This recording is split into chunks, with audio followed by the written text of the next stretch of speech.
Hey guys, Lucas from iExplore here, and today I want to talk to you about why the Ricoh GR is better than a phone. Now, I know for some of you that might be a really obvious question or an obvious thing, but that's a question that we've received on this channel in the comments now and again, and I just thought I'd address it in a video, because why not? But before we get to that, I just want to say, of course, please check out our Patreon. There's a link in the description. If you sign up to support us, you get these videos a little bit earlier and ad-free, and also some other perks as well, like a map of cool Tokyo photo spots and so on. All right, and also check the description for referral links, and clicking on those helps us out as well. All right, let's get on to the video. iExplore. All right, so it's a very common question that we get on this channel. Maybe not very common, but I've heard it a number of times now. Why do I use the GR instead of a phone? And of course, those of you who watch this channel will know that probably my answer, the real answer, is going to be about the way you can use the camera. So we'll get to that. But I want to get a couple of technical points aside or out of the way, because they are also important. They matter. And the first one is, or the main one is really just that the camera has a bigger sensor, and that comes with a bunch of pluses over phones. The first one that comes to mind is just better low light performance. And if you have a bigger sensor, generally you have better low light performance, less noise, and better colors, even at high ISOs, that kind of thing. I know a lot of phones these days are getting great for that kind of thing. I don't really use the latest and greatest phones. My phone is a Pixel 3, I think. Pretty old phone.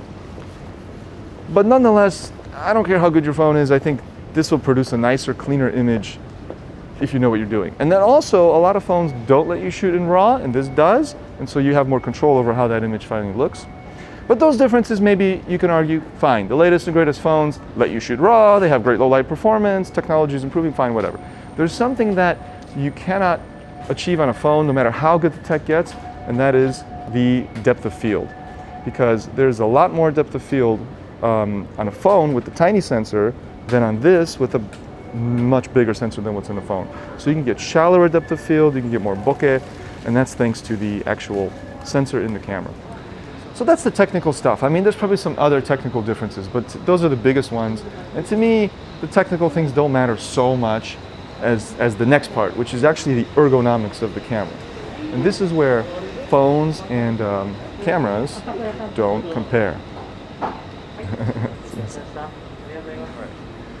So, and actually that might be a good example. I don't know if I could have done that quickly and smoothly with a phone, all right?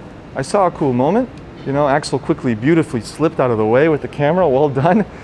And I got this cool moment of this guy or this lady buying some fish from a gentleman there.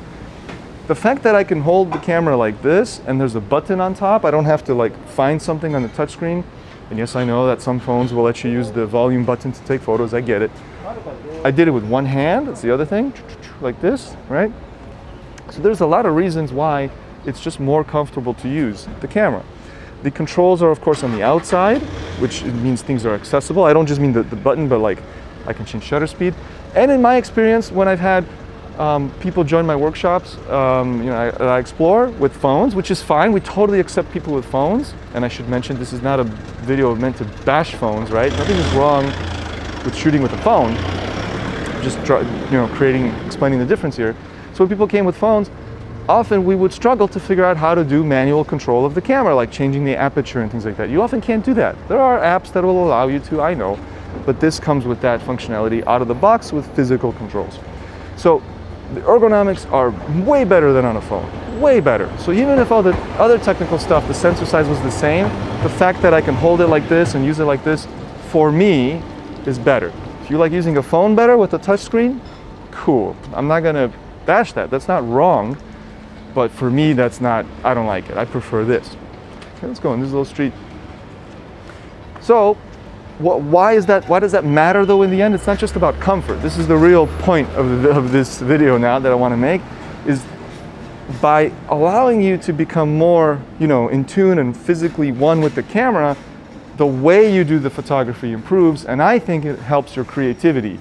It gives you more control, more ways to be creative. Whereas I find a phone to be kind of limiting. Now, phones do allow you to do a couple things that the camera doesn't because of the tiny lens.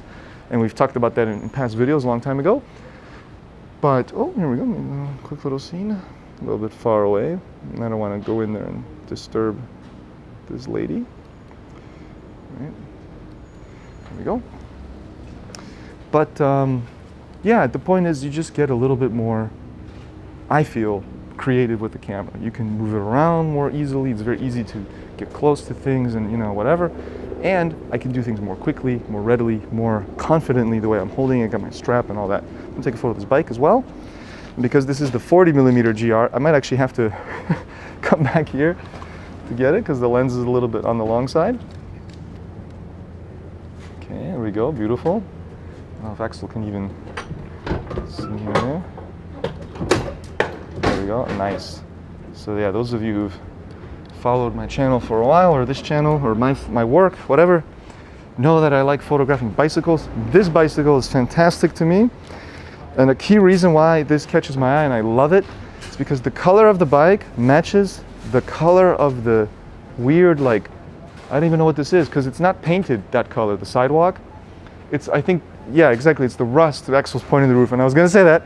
It's the copper patina coming off the roof in the rain and staining the, you know, the curb or the gutter here. And that color of that stain, that copper stain, matches this bike, and that to me is gorgeous. Wow, this is beautiful. So this is the kind of bike I like to find, a bike that looks nice and is parked in an environment that kind of matches it in some way. And the fact that that's not paint is that much better to me. Very nice. Cool, very happy with that frame. It's sometimes, you know, because it's such a simple photo, I just take it from the side. It's almost like disappointing how easy the photo was to take. But this is a case of just where spotting it is the fun part. Anyway, for a photo like that, where things are not moving very much and the bike's not going anywhere and I got plenty of time to shoot, I could have easily done that with my phone. See, that's where the difference I think is not so big, because it's also daylight, it's not the low light situation like I was saying, you know, where the low light performance I think is better on the sensor. I didn't care about shallow DOF. In fact, I made the aperture kind of small. I went to 5.6 to make sure everything's nice and sharp. So a photo like that, there's no difference. If you're going to use your phone for that, I probably would have done almost exactly the same thing. It's more for these, you know, the shot like the one earlier, street photography, where things are a little more chaotic, where I think this is just much more ergonomic to me, okay? And you know what? I should say one more thing. The most important thing, the kind of the bottom line is, this is more fun to use. It just feels like I'm using the camera. When I'm on my phone, it's just a phone. It's not special to me. It's not exciting. And you know, it comes with distractions. You know, I'll get a text message or whatever from somebody, or my mom's gonna call me. And I love talking to my mom, but not while I'm out shooting, right? So this is kind of cool. This weird circular structure.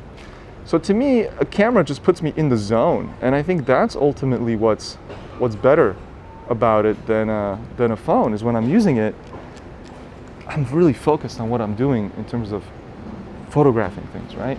And if you can achieve that level of focus with shooting with the phone, that's great. Then you should just use a phone. I think there's no problem with that at all. All right, let's keep wandering around a little bit more in this area. I've said everything I had to say about that question, why a Ricoh GR versus a phone. But since we're here in Otsuka, in this cool little neighborhood, let's just shoot it a bit for a couple more minutes, huh? Actually, there's a cool scene over here. I think I've been here before. There's like you can already see there's a barber shop, and they have a ton of plants out in front, which is neat.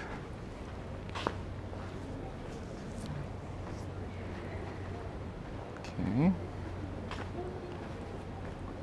Yeah, this is the one. I've seen this before. I love this barber shop. Very cool look. Nice.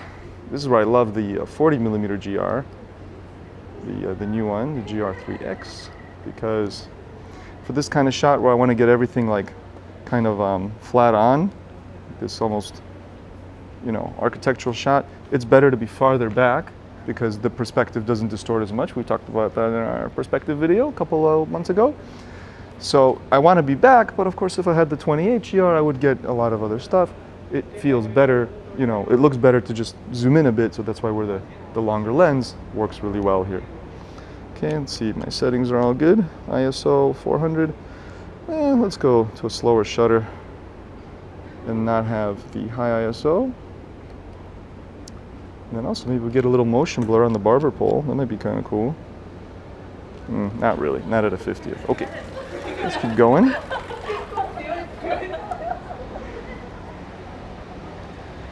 Let's go up here.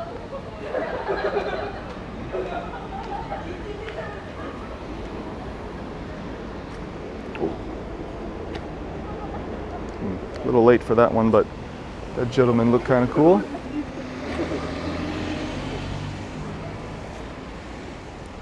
All right, let's go around this way. Maybe work our way back towards the station. There we go.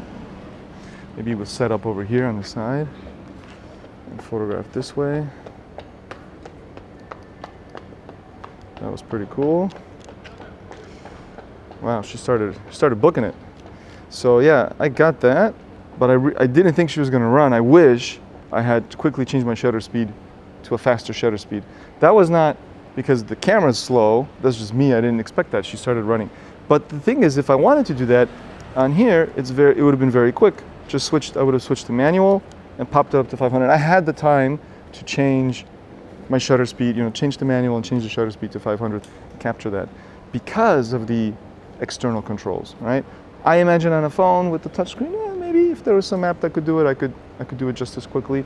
But to me, I like having the physical controls. So that could be another example of where it just makes more sense to do it that way.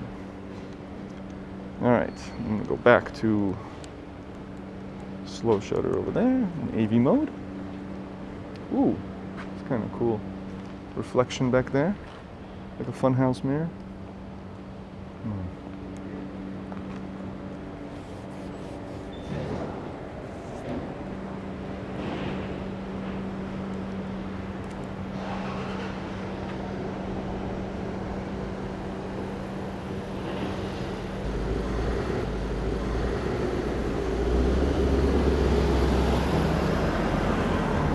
People were nice. They stopped, and I was like, no, go ahead. And then they smiled at me like really big, both the guy and the girl, the lady and the man in the car. They were like, usually when that happens, like that happens a lot. Well, Japanese drivers are very polite. If they see you taking a photo, not always, but they'll, on a slow street like this, they'll kind of slow down and let you take your photo. I appreciate that, but I always wave them through because I don't want to make them wait because I know it's going to take forever for me to take a photo. And usually you just get like a nod, and I nod and they nod and it's done. They were so like, maybe it's Axel with the camera back there looking friendly that made them so cheerful.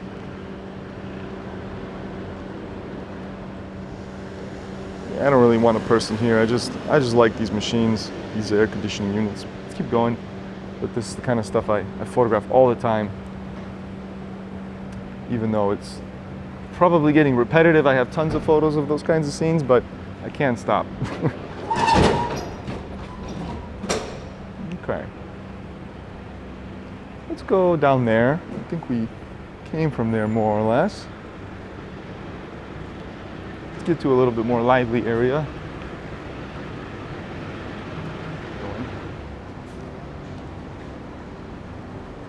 Okay, we've looped around. We're back by this thing. So yeah, let's go this way.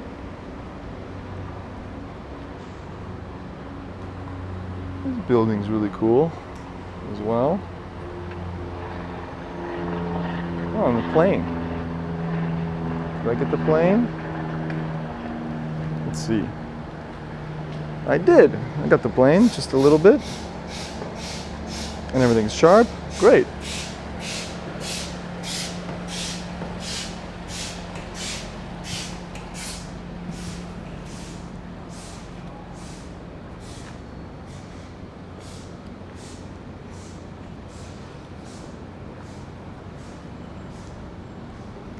Well, that guy was probably a little weirded out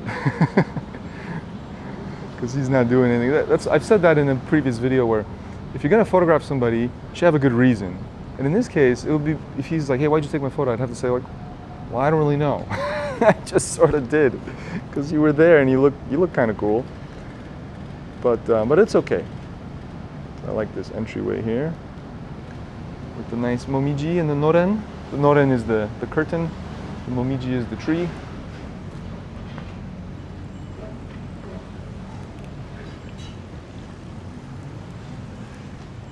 I like this combo here, coffee shop and the There we go. Let's go this way. I like the space here as well. This is where maybe the 28 Ricoh would be a little bit better, a little more handy, because it's a little tight for this lens, but it's okay. All right, I think we can go through this narrow alley. This is a Lucas kind of place. Love little passages like this. There's a barber shop in there. Oh.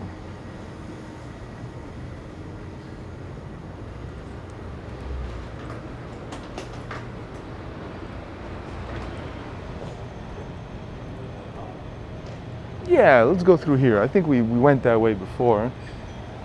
A lot of cool places to eat around here. I've definitely had a few good lunches in this neighborhood. Kind of like this scene with the 2 chairs. Not bad. Oh, and you know, I haven't used it so much in this little short session here, but an important setting that I love is the exposure compensation, right? And I have an exposure compensation dial, again on the back of the camera. For this shot just now, I decreased the exposure with that dial. So again, having it right there at my fingertips, a physical dial that I don't have to look at, right? That's the other thing. If you're using a touch screen on a phone, let's say, I know you can change exposure in a lot of phones. You just hold you press on the screen and hold, and eventually a little exposure thing will come up, a little slider. First of all, that takes some time, but also you have to look at the slider, or I guess you can just slide it and look at the screen to kind of judge the brightness. But I like to be more precise than that. I like to go -1, because I just know that I need about -1 from experience. And I can do that by touch here. It's 3 clicks, 1, 2, 3, that's 1, right? While on the phone, you gotta slide this thing and there's no tactile feedback. Anyway, one last point there to kind of drive it home that having the physical controls is key. So to me, using a camera like this is an absolute no-brainer over a phone. And I always have it with me because it's so small, which is why I got a GR2 in the first place. And so it easily can take the place of a phone for me for doing photography, right?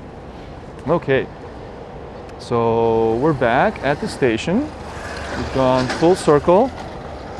So this video is just, it's just a short little walk around Otsuka, just to talk about the difference between the GR and a phone.